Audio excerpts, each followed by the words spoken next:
Yau za ku ga yadda za mu ciyar da fursunoni a cikin wannan naira miliyan 2 da za mu ciyar da mutum 10,000. Ku zo mu je mu ga yadda ta kasance. Let's go! Nan take na fara ɗebo soyayyar shinkafa ta na fara zuba ta a cikin tukunya. To fa already na riga na zuba mata kayan haɗi irin su seasoning da magi da gishiri da kuma kori da su spices gashi nan kamar yadda kuke gani.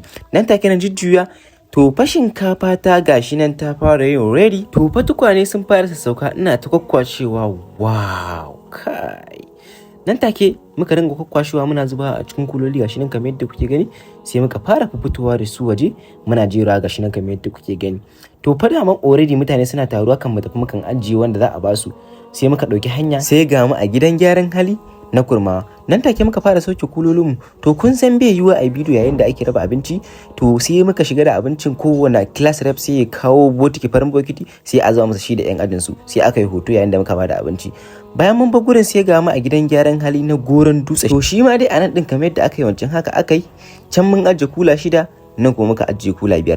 Daga nan kuma sai muka tafi gidan gyaran hali na yara. Dama kuma su ba su da yawa, kula 2 muka je musu da shi. Wato akwai abin tausayi a wannan gidan na yara duka sun bi sun rami. To da an gama basu sai a mai da su a rufe.